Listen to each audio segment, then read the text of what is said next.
Ladies and gentlemen, the world's #1 sports and recreation podcast, Cheap Heat. I'm your forever 24/7 champion, Peter Rosenberg. Joining me from Philadelphia, Pennsylvania, the physically large stat guy, Greg. Oh, yeah. And in Los Angeles, before dinner with his aunt, it's 37 at 37 Dipperstein. That's right. I'm here with a cardigan, a very expensive cardigan. I like the cardigan. I like what you're doing with the cardigan. Did your aunt buy you that cardigan? No, I bought this. Sentimental. No, I bought this cash, baby. Straight cash, homie. Straight cash, homie. Welcome aboard, everybody.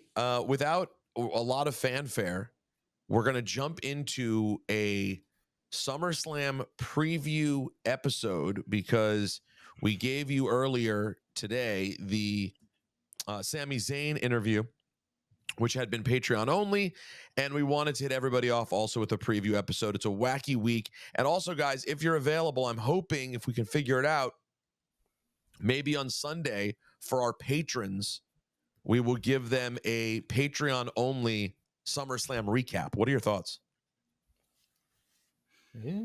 I'll be on an airplane, but you guys go crazy. What do you mean? I might also be unavailable depending on the time. What the hell's going on here? Where are you going on an airplane from? I got to go to San Francisco for a wedding. On which this weekend? Yeah. So you're not watching SummerSlam live? No, or I'm going to be watching it on my phone at a wedding. The best place to watch wrestling. Truly. This is true. There's an open bar. I'm one of the biggest watch wrestling on your phone at a wedding guys in the biz today. You know, I've watched a lot of things at weddings and things of that nature. I don't know if I've done a good old fashioned PLE. I have watched Royal Rumble at Sundance on my phone in movie theaters for the last 10 years. That I know. That I know. The timing. Well, they have to change when Sundance is. They do. It's a bad job. And wait, so when are you getting back from San Francisco? I don't know what to fly. Sunday night. I mean, by the way, the flight is 45 minutes. You act like you're flying in from Australia. I mean, that's not going to take up your day. What? It's the shortest flight in the business today. I mean, it's like flying to Baltimore. SGG, where are you going? My niece is graduating, so she's doing a graduation party / going away thing, going away to college this weekend. I mean, what Sunday. Is it all day and all night? I mean, I'm driving into the city for it. Oh, you're going to New York for it. Yeah. Oh, okay. That's we were having it here. We weren't having it here. No, that wouldn't make sense. Why would Mom and Dad's got to hold that down? Oh, so you're making the that's trip not in. That's not on uncles. Are you staying? Are you staying in New York? You're driving back same day. Oh yeah, driving back same day. Popping right back. Man, you have really sold out in New York. You are really a Philadelphia. Matter of fact, the Yankees are playing the Phillies right now. Who are you rooting for, man? You rooting for the Phillies today? Yankees all day. Just making sure. Making sure. Although I did try to protect the city of Philadelphia from that. I forget that bum that tried to say he's from here, but he's really from out of town. This happened on the Patreon. Wait, are you going after? Did you just call a bum to one of our egg everythings who joined us on? He was a lovely guy. He was a lovely guy. What the hell was that? I had to go full Philly on him. I had to go full Philly. Yeah, I mean, so hold on. You think you get to be more? You've lived in Philadelphia. By the way, are you still living in the city limits? Of course. Okay, of course, yeah. Of course. So, yeah. So you've been in the Philly city limits for how long? 3 years? No, much longer, like 7 years. No. Yeah. That long? All right, still, either way.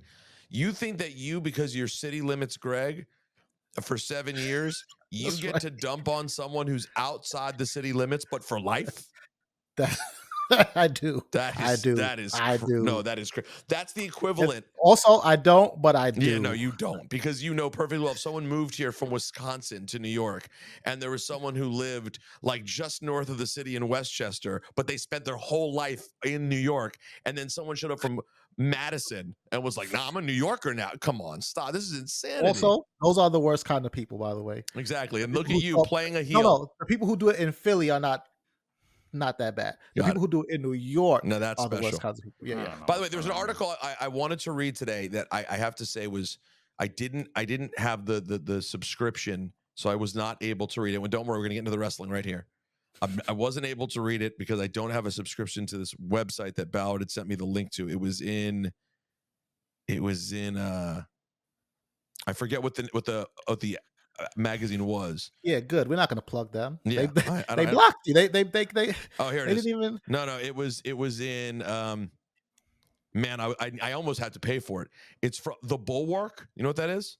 No. The Bulwark. An article by Jonathan V. Last, and it's called Pro Wrestling Explains Why Trump is Scared of Kamala. And it cut off after like 5 paragraphs, but it was such a good read in terms of the buildup and the character and how and Trump's understanding. I would love to read that. We might have to read Trump's understanding of heat and how like he even openly talks about kind of heat. Have you ever seen that when Trump during a speech will be like, oh, when I bring up things like the economy, nobody cares. But when I bring up LGBTQ, everyone gets excited. Like he's aware of the heat that he has. And then about how Kamala is basically the perfect baby face to be a matchup problem for Trump. It seemed amazing before it cut off. Anyways, that match will not be happening at SummerSlam on Saturday in Cleveland. That'll be reserved for November. But Saturday night in Cleveland town, where you can buy a house for the price of a VCR, we will be there, or I will be there, I should say. 3-hour countdown show for the first time ever. 3-hour countdown show. And I saw people speculating in our Discord about what that meant. I believe, guys, it's just going to be a 3-hour countdown show. They were saying like, oh, maybe the first hour is going to be like all packages. No, it's a 3-hour show. They're treating SummerSlam, and you can read into this, how you will. My guess is Mania will now have a 3-hour countdown show as well. Maybe they'll do even more. I don't know. But the idea is sort of like if it's a huge, massive sporting event, a la the Super Bowl or the college football championship, the pre-show isn't the same as a normal Sunday of football. It's like hours long where they want to get people to come participate. So that's what the deal is. Also, if you're going to be in Cleveland, I am hosting the Damian Priest event earlier that day at Agora Theater. If you want to come out to that as well. So without any further ado, guys, what we have right now, subject to change, of course, and Dip has a cable problem. So he has not yet seen, I'm guessing, that on some level, the Wyatt Six had some level of in-ring action for the first time. Some level. I mean, they beat people up. They beat up the Creed brothers. That happened. Yeah.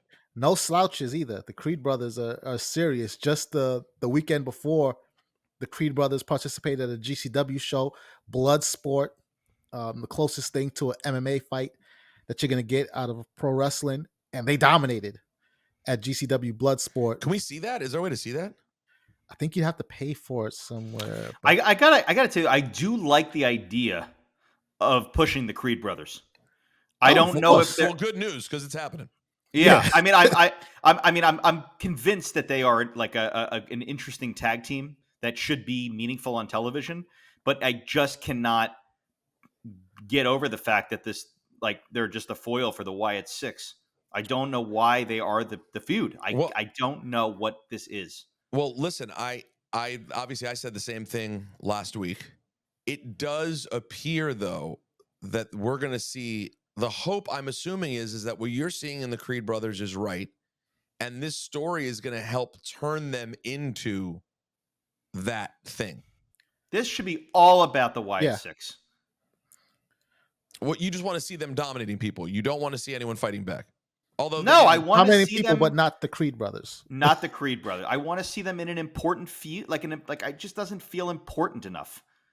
Listen, I don't know. I made the same argument. I this week did, maybe it was the fact that what I was yelled at in our Discord. Maybe it's the fact that maybe there's the fact that this week was one of the most interesting weeks that we've had, where they actually, got busy.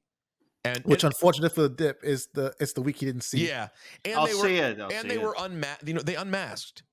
So yeah, and that I was not expecting. And I got to tell you, Dip, there were some interesting explanations in our Discord.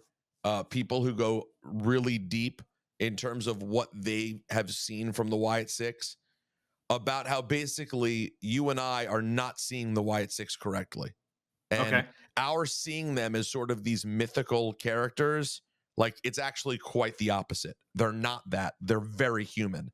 And I will say that when they revealed themselves this week, it certainly felt that way. They got very human very fast.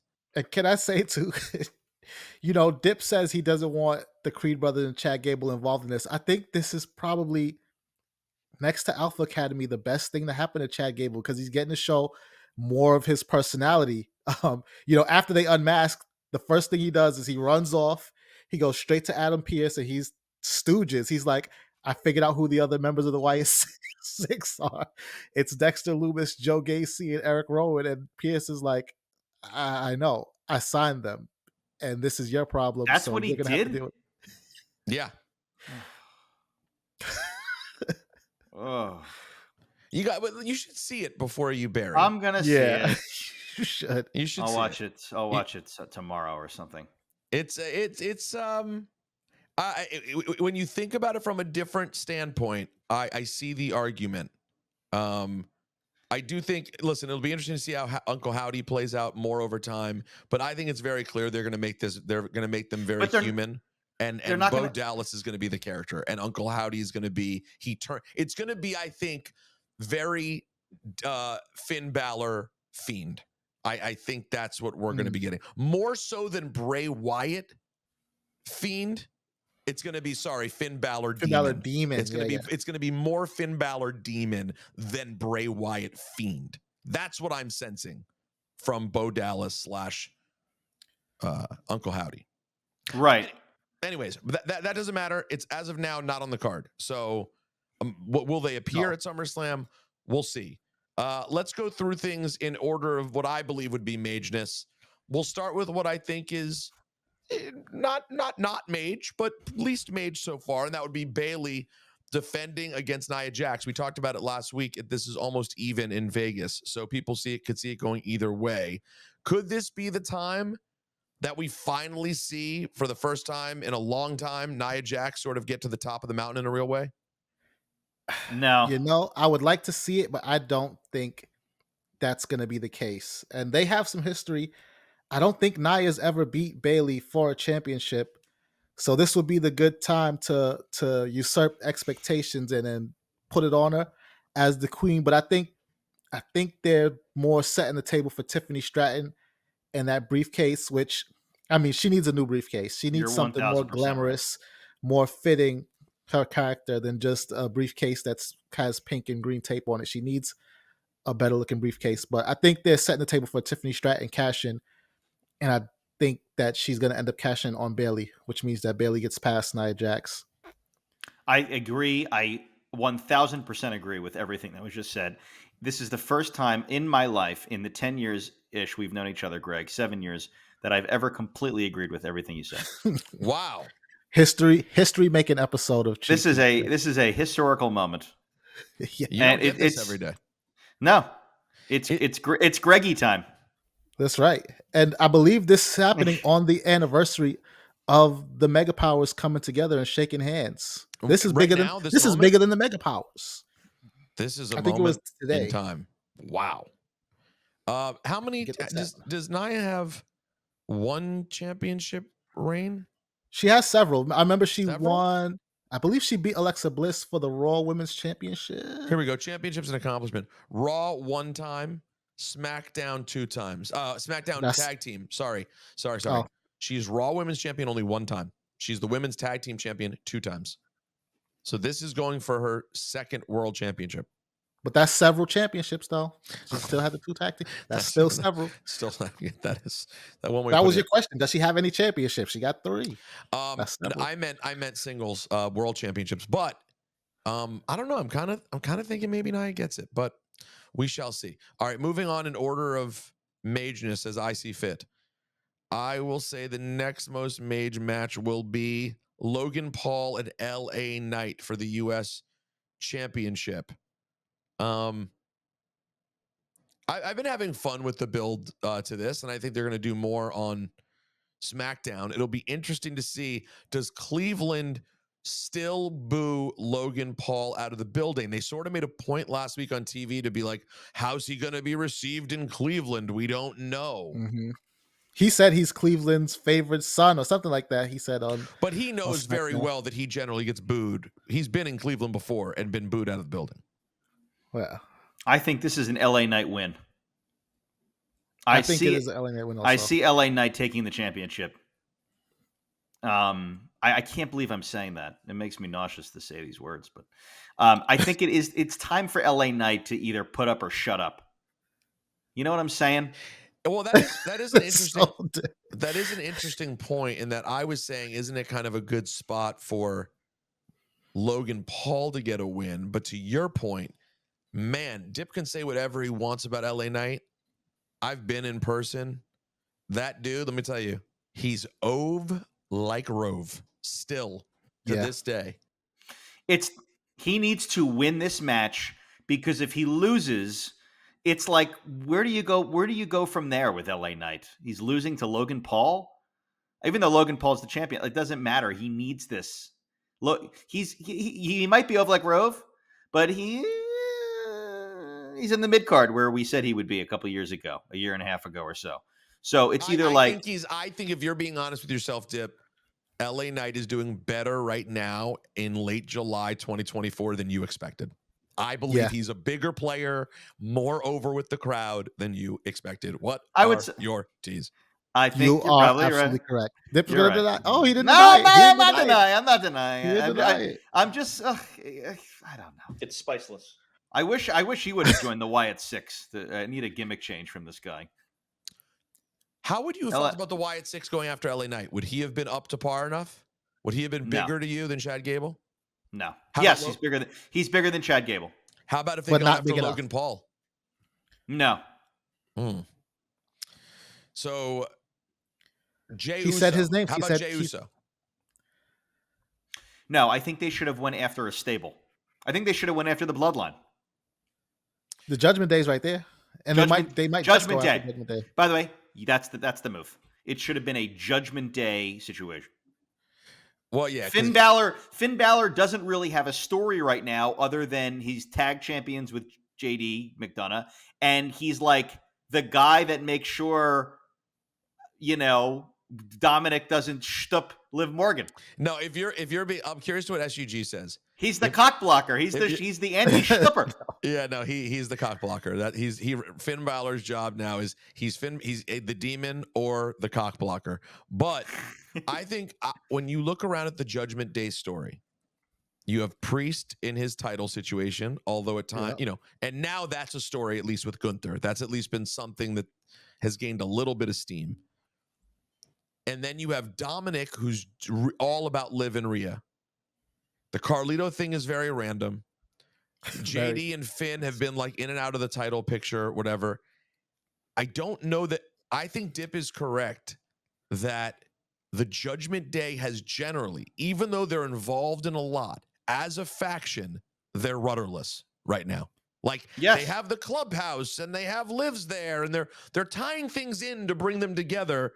But it could have worked. It could have been a Wyatt 6 coming after them. It could have been. What do you think, SGG? I think that's the story with the Judgment Day, though, right? That they are so disconnected, even though they try to put on a united front, that they are just really not at all on the same page, and the cracks are showing everywhere. And as it pertains to Finn specifically, he's trying to be the glue, and he's being treated, like Dip said, like the gopher guy. Go do this, go do that, handle that, by Priest and by Rhea and by Dom.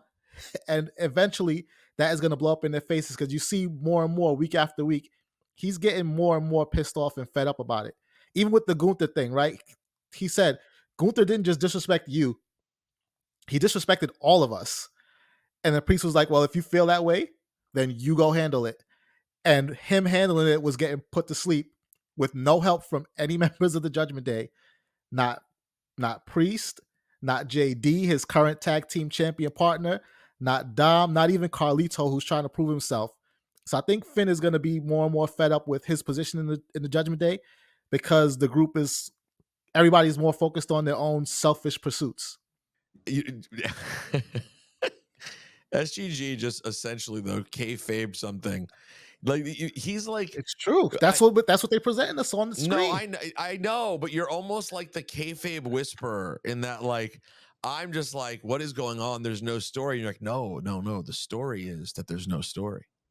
Not that there's no story. I mean, I know. I couldn't even rebut it. I heard him go down that path, and I was like, you know what? He made it work, but yeah, I It's still not think that there's no story. It's that Finn is getting they hating on Finn. No. Finn's being neglected No. is the Yo, let me story. tell you something. There's Finn nothing just for signed- Finn Balor right now. Nothing. Finn just signed a monstrous of a He did. contract, and he is did. sitting around as like an extra in a faction. He's getting the easiest money in the business today. Is what he's doing. He's sitting around with cock a, blocking with a Dominic championship Mysterio. bonus.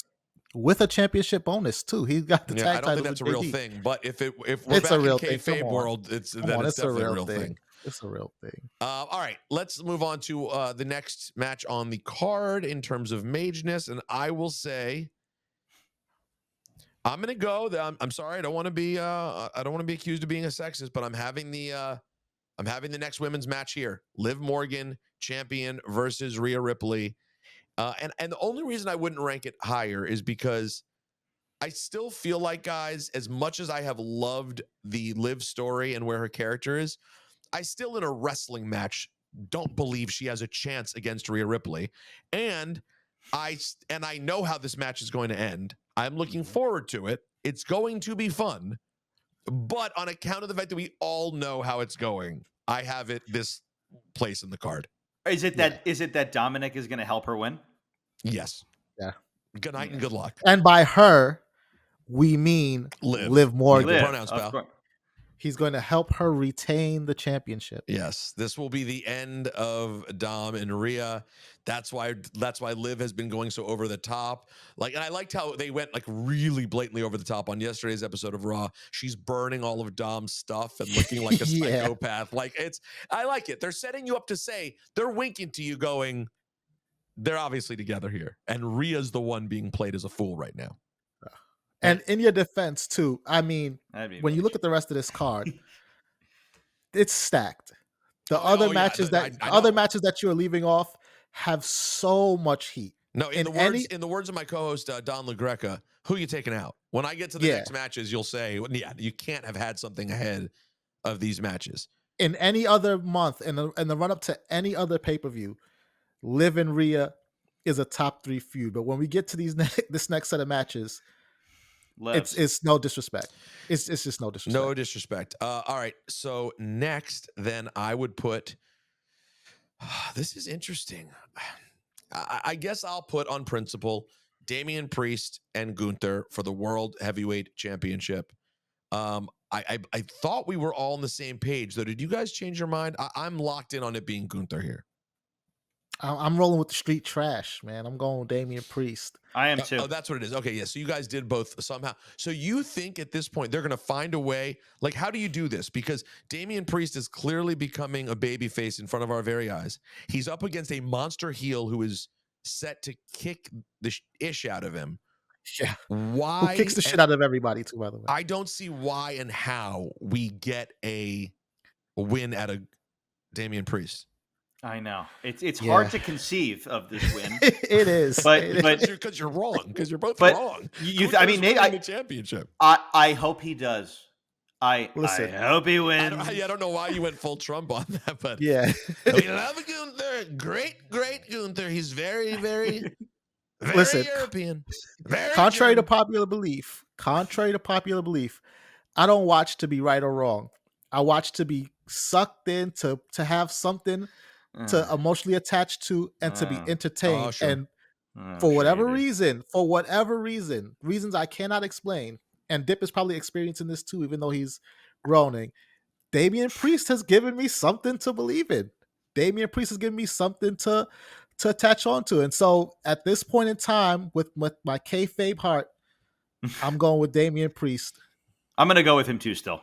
I don't know how it's going to happen. Yeah. I don't know how he's going to do it. They're very great wrestlers on both sides. There are. We love both.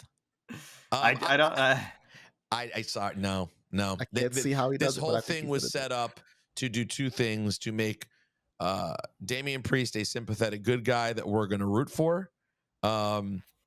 And by the way, that would then mean at the end of this weekend, we'd probably have Damian Priest and Rhea Ripley both as kind of like defecting baby faces from Judgment Day. Yeah. And Gunther will be your new champion.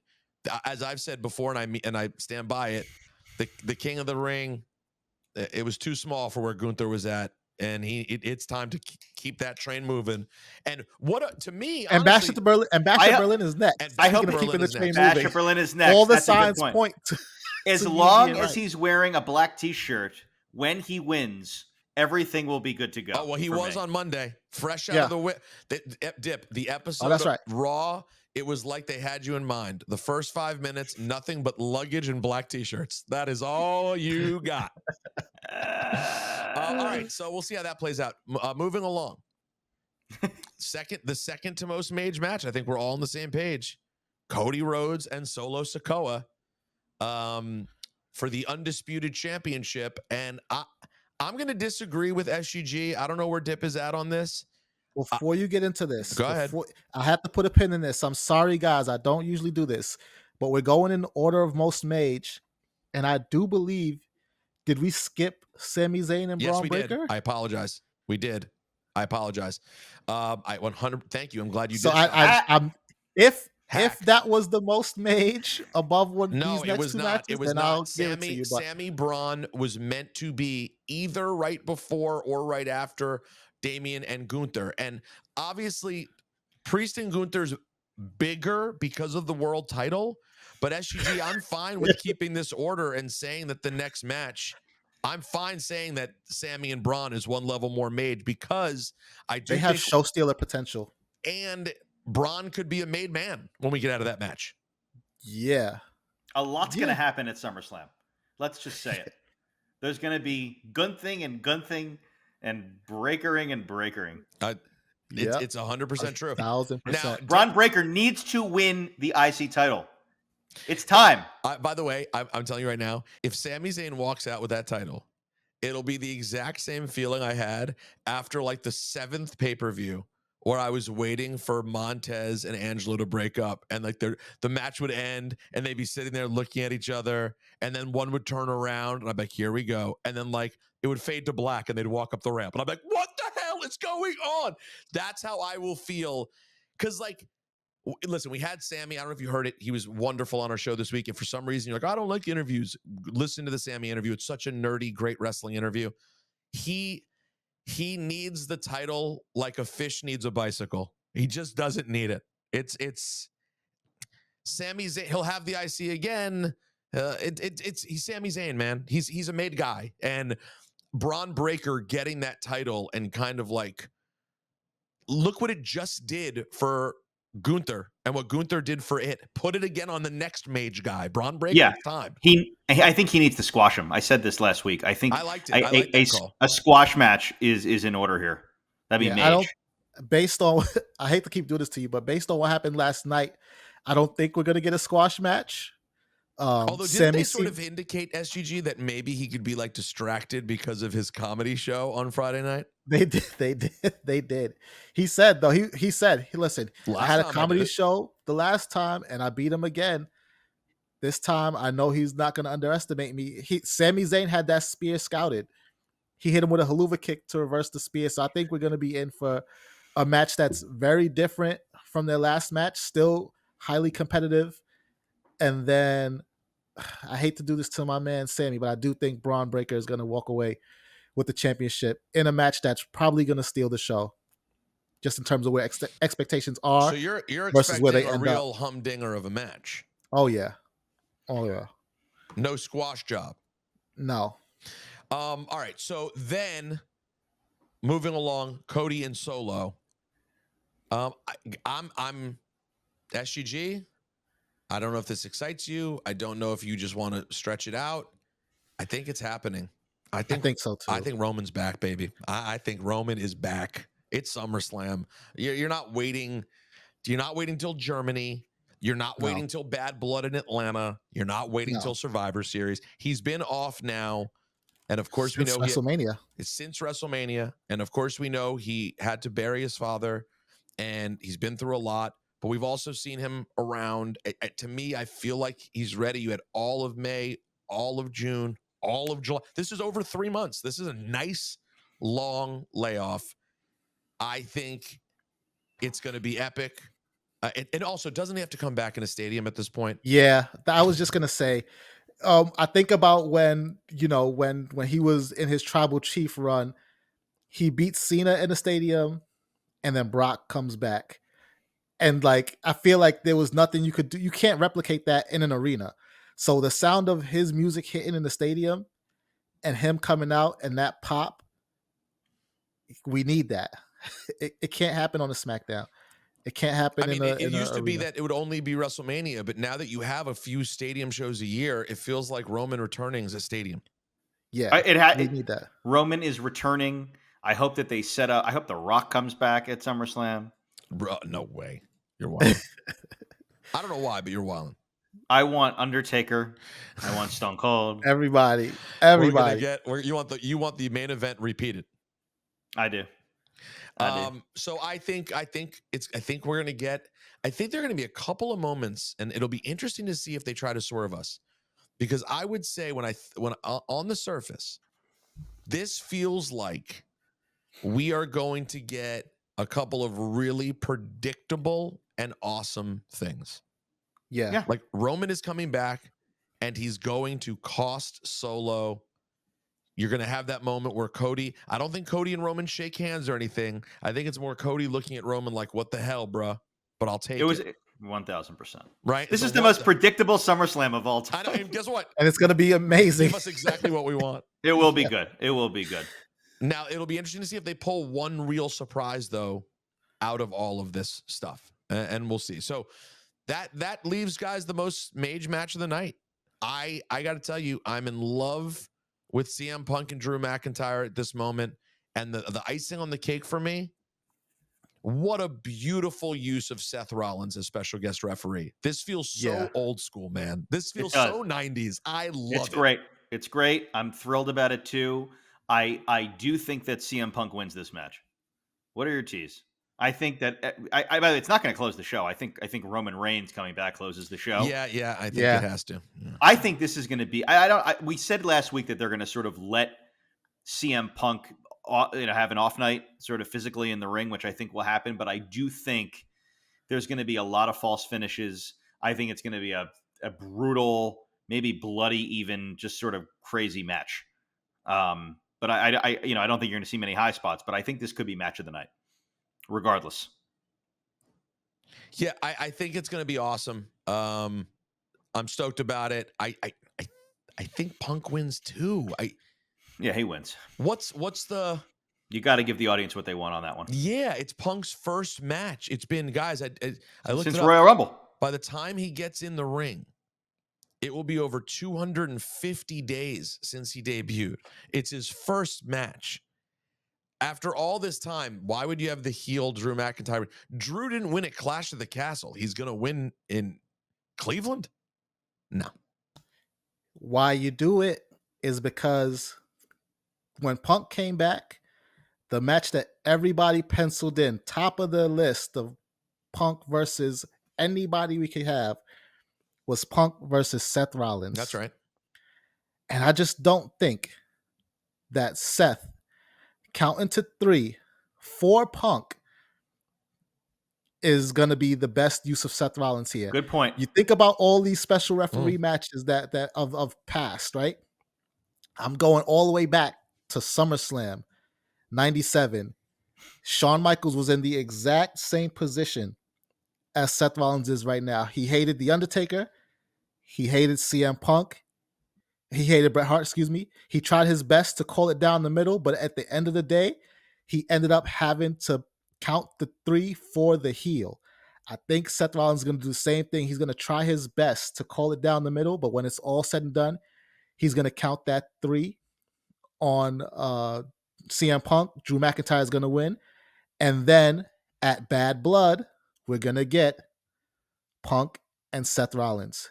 Maybe in a Hell in a Cell, again, just like 1997, maybe in something different. But I think that Drew wins and then Punk moves on to that big feud that we were robbed of by Drew, who injured Punk at the Royal Rumble. We're going to get Punk and Seth finally. I don't hate that. Good call, SGG. I'm agreeing with a lot of what you're saying today. This is not. I want you to. You gotta. No, we need to check on Dip. Dip, we're gonna do a wellness check. Let us know when you get I back. don't like this. From dinner. I think I have a fever. I think so. And the only cure is an argument with SGG.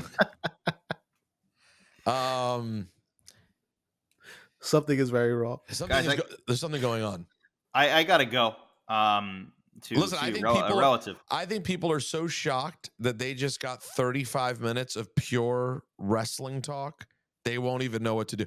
Like, what do you do with this? I think we only BS for 5 minutes. It was a half an hour on wrestling.